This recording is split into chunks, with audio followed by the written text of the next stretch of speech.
Community leaders in High Point are trying to figure out what happens next, just 1 week after State Representative Cecil Brockman was arrested and charged with multiple sex crimes. Good afternoon. This is the Fox 8 5 o'clock news. I'm Katie Nordine. And I'm Neil McNeil. Brockman is 41 years old and a Democrat who's represented State House District 60 for more than a decade. This district includes High Point and parts of southwestern Guilford County. Last week in a statement, House Democratic leader Robert Reeves said Brockman must resign immediately. Governor Josh Stein and even former Governor Roy Cooper also released statements in which they made that same demand. Now, Fox 8's Celeste Smith joins us live outside the Golden Doors event venue in South High Point where this discussion took place. So, Celeste, who was part of this gathering and what came out of it?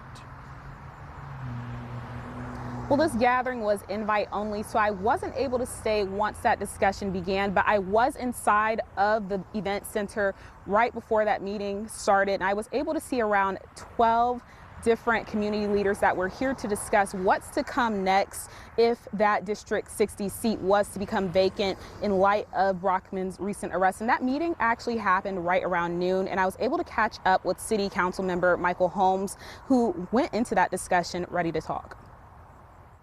I really want to say to any of the victims of this tragedy that our heart goes out to them.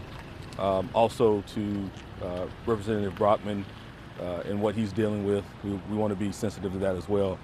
But ultimately, this discussion has to be about the representation of High Point in the General Assembly. The private discussion brought together community leaders in High Point, including city leaders and Guilford County leaders, all grappling with how to move forward following Representative Cecil Brockman's arrest last week. Brockman was charged with 2 counts of statutory rape and 2 counts of indecent liberties with a minor. Brockman represents District 60, which covers southwest Guilford County and is centered around High Point. High Point leaders want to ensure High Point still has a voice. When you don't have representation, someone who's in the elected office in the seat, you don't have a voice.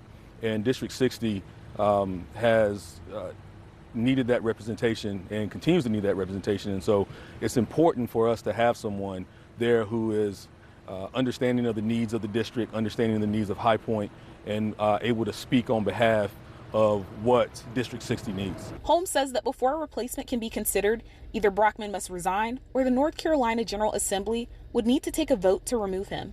Brockman was reelected in November 2024 to a 2-year term. His current term is set to end January 1st, 2027.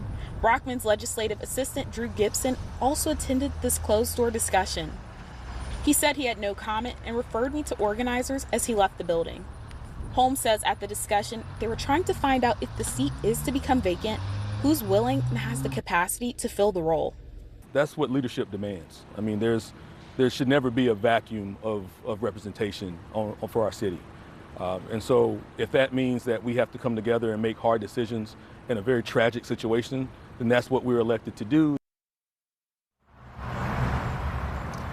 After discussion, several community leaders were leaving the venue, and they told me that they're still organizing and not ready to publicly comment. But at this time, Representative Brockman remains in the High Point Detention Center being held with a bond set just over $1 million. Live in High Point, Celeste Smith, Fox 8 News. All right, Celeste.